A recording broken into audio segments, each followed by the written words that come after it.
In this video, I'll walk you through how to install and use the Live Tool accessory on the SC-512L. We will cover removing the ATC if it is installed, mounting the Live Tool, connecting the chiller and power, switching the machine into the correct mode, and setting the tool offset so the Live Tool is ready to run. Before getting started, one thing is extremely important.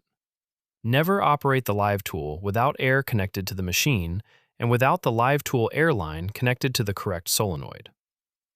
Running the Live Tool without air can cause damage to the spindle. Before installing the Live Tool, you can switch the machine into Live Tool mode now if you want to save a few button clicks later. If the machine is already enabled and homed, doing it now is usually the easier option. Later in the video, I'll also show what to do if you are switching modes after removing the ATC. The first step in installing the Live Tool is pressing the E-stop. This removes power from the machine and makes it safer to work on while changing accessories.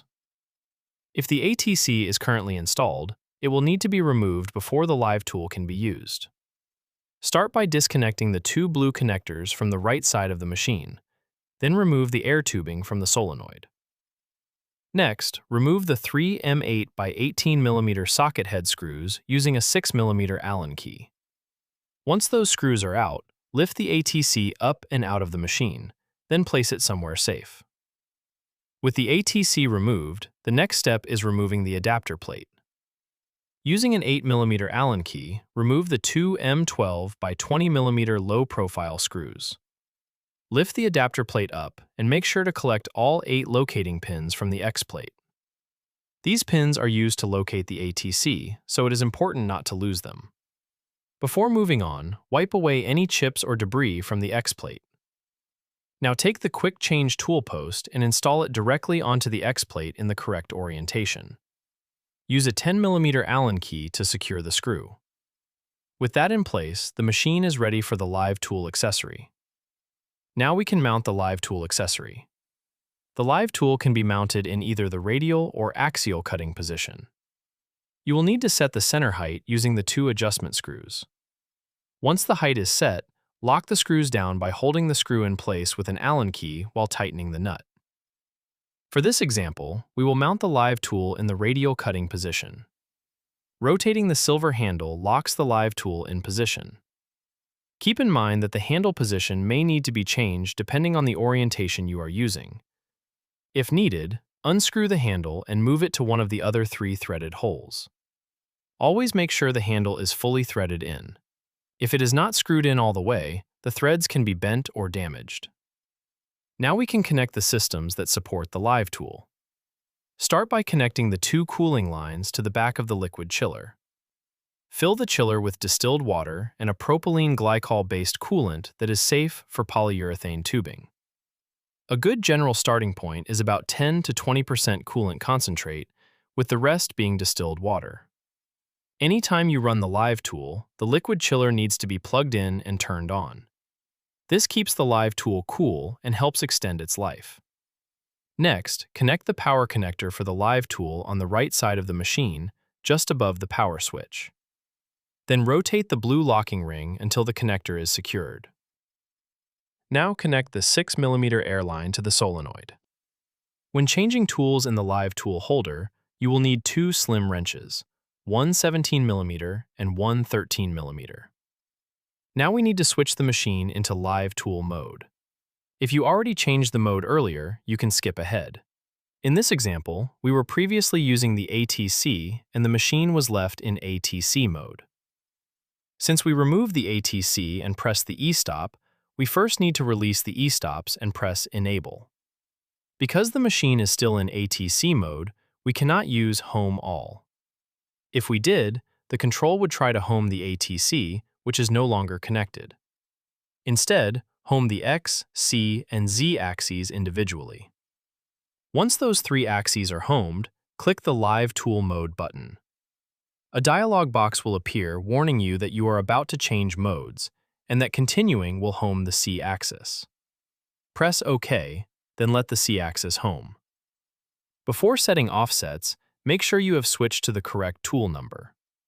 We recommend leaving tools 1 through 8 reserved for the ATC and using higher tool numbers for manual tools and live tooling.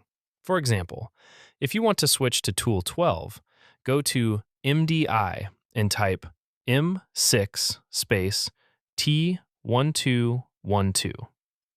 The first 12 is the tool number. The second 12 is the offset number. Then press Cycle Start. The machine will prompt you to change the tool. After the tool is installed, press Cycle Start again to continue.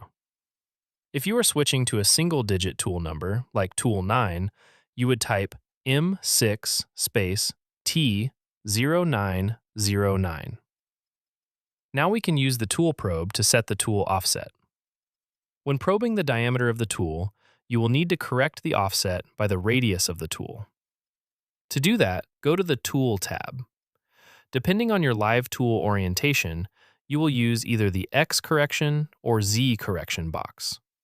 In our case, the live tool is mounted for radial cutting, so we need to adjust the Z offset to bring the tool onto center. Our tool is a 1/4 inch, or 6.35 millimeters in diameter. Divide that by 2 to get the radius, which is an 1/8 inch, or 3.175 millimeters. Since this example is using the metric profile, we will enter the radius in millimeters. Type -3.175, then press Enter. That last part is important. If you do not press Enter, the correction will not update, and the control will continue using the old value, which is usually 0. If we were adjusting the X offset instead, we would enter -6.35 in the X correction box, because the machine operates in diameter mode, so the radius value must be doubled. After setting a correction, it is always a good idea to verify it against a known stock 0. This step does not need to be perfect. A quick visual check is usually enough. In this example, we already have stock in the chuck, and the work offset was previously set using measured tools. First, bring the tool close to the edge of the stock and confirm that the displayed diameter matches the actual stock diameter. If it does, your X position is correct. Next, bring the center of the tool to the edge of the stock where Z0 is located. If the digital readout is close to 0 there as well, then the correction was entered correctly and the live tool is properly set up. The machine is now ready to run live tooling operations. Before starting a program, make sure the air is connected, the chiller is on, and the correct tool number and offset are active. That final check helps protect the live tool and make sure the machine is ready to cut. If you found this video helpful, consider subscribing for more setup guides, machining tips, and tutorials. If you have any questions or run into anything unexpected, send us an email at support@signcorecnc.com and we'll be happy to help. You can also check the description for helpful links, related videos, and additional setup resources. Thanks for watching, and we'll see you in the next one.